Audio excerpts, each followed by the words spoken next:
मौसम दीपावली का है। ये वो मौसम होता है जब भारत में सबसे ज्यादा खरीदारी होती है और यही वो परचेजिंग है जो अर्थव्यवस्था को बूस्ट देती नजर आती है। कई मोर्चों पर संकेत शुभ मिल रहे हैं जो इशारा कर रहे हैं कि आने वाले वक्त में इकोनॉमी के अच्छे दिन आ सकते हैं। दीपावली से पहले अर्थव्यवस्था को लेकर जो पॉजिटिव पिक्चर सामने आई है आपको दिखाते हैं। पिछले 2 सालों से तो बिल्कुल नहीं कर पा रहे थे, पर इस साल सारे ही शौक पूरे किए हमने। त्योहार का मौका है, फेस्टिवल है, तो खुशी तो है फैमिली के साथ शॉपिंग करने के लिए। महंगाई के शोर के बीच बाजार से जो तस्वीरें आई हैं, वो कुछ और संकेत दे रही हैं और ये संकेत शुभ और लाभ से भरपूर है। त्योहार के मौसम में देश के बाजार ग्राहकों से गुलजार है। खरीदारी ऐसी हो रही है, डिमांड इतनी कि सप्लाई हो नहीं पा रही। ऐसा लग रहा है कि कोरोना काल में जो सुस्ती आई थी अब वो जा चुकी है।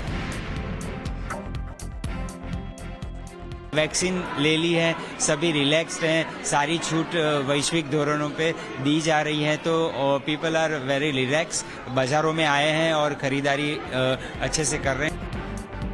रोशनी के पर्व पर सिर्फ लोगों का उत्साह और बाजारों की रौनक ही नहीं बल्कि आंकड़े भी सकारात्मक संदेश दे रहे हैं। हर सेक्टर में उछाल दर्ज हुआ है। इस साल जुलाई से सितंबर तक घरों की बिक्री में 124% का इजाफा हुआ है। सिर्फ अक्टूबर में लोगों ने 2,38,679 कारें खरीदी। देश में इस वक्त 3,50,000 से ज्यादा कारों के ऑर्डर पेंडिंग हैं। ये हाल तब है जब सेमीकंडक्टर चिप्स की किल्लत की वजह से डिमांड के मुताबिक कारों की सप्लाई नहीं हो पा रही है। सेल्स पॉइंट ऑफ व्यू से graph is going up because demand ज्यादा है, सप्लाई कम है। Customers are coming to purchase the cars. ग्राहकों की ये भीड़ ज्वेलर्स की दुकानों पर भी है, जो बता रही है कि सोना चांदी की महंगाई के साथ साथ इसकी मांग फिर हाई हो गई है।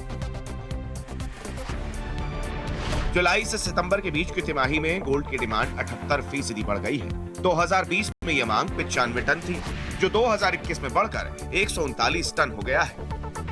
2 साल बाद ऐसा हुआ है कि जब कोरोना का बहुत ही कम डर है मार्केट के अंदर, तो लोग इस साल मैं ये मान रहा हूँ कि लोगों को बहुत सेलिब्रेट करने की इच्छा भी है और 2 साल हो गए लोग घर से बाहर भी नहीं निकले हैं, तो काफी मार्केट में भीड़ है। शनिवार को देश में 2,500 से ज्यादा घरेलू उड़ानों में 3,38,000 यात्रियों ने हवाई सफर किया। 23 मार्च 2020 के बाद से ये एक दिन में उड़ानों और यात्रियों की सबसे ज्यादा संख्या है। मतलब ये कि मार्केट में डिमांड है और ऐसा इसीलिए क्योंकि लोगों के पास पैसा है। यही वजह है कि देश में आईफोन जैसे महंगे मोबाइल फोन खूब बिक रहे हैं। आलम यह है कि देश में एप्पल कंपनी की प्रॉपर्टी 32% बढ़ गई है। ऑनलाइन शॉपिंग 20% बढ़ गई है। उछाल आया मार्केट में, उछाल आया, बिल्कुल आया। लोग आ रहे हैं, फुटफॉल हो रहा है, फुटफॉल पूरा है मार्केट में। अक्टूबर महीने में सबसे ज्यादा जीएसटी कलेक्शन हुआ, करीब 1,30,127 करोड़ रुपए।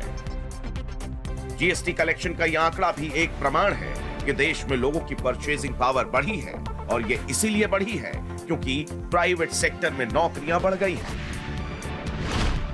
नौकरी जॉब्स पीक की रिपोर्ट के मुताबिक इस साल सितंबर महीने में जॉब्स में 57% इजाफा हुआ है। 2021 में देश के नौकरी पेशा लोगों को औसतन 8% का इंक्रीमेंट मिला है। बाजार में भारी मांग है, इसीलिए एक्सपोर्ट और इंपोर्ट में भी बढ़ोतरी दर्ज की गई है। अक्टूबर 2021 में 42% की बढ़ोतरी के साथ निर्यात 45.47 बिलियन डॉलर पर पहुंच गया। आयात में 62.5% के इजाफे के साथ 55.37 बिलियन डॉलर को छू चुका है। सेंसेक्स तो 60,000 को पार कर चुका है। ये वही पॉजिटिव साइन है जिसके चलते आईएमएफ का अनुमान है कि इस साल भारत की अर्थव्यवस्था की रफ्तार 9.5% रहेगी, जबकि अगले साल ये 8.5% रहने की उम्मीद है। मतलब अर्थव्यवस्था को लेकर शुभ संकेत हर तरफ दिखाई दे रहे हैं। उम्मीद है कि कोरोना काल में बुरे दिन के बाद अब इकोनॉमी के अच्छे दिन आएंगे। ब्यूरो रिपोर्ट, टाइम्स नाउ, नव भारत।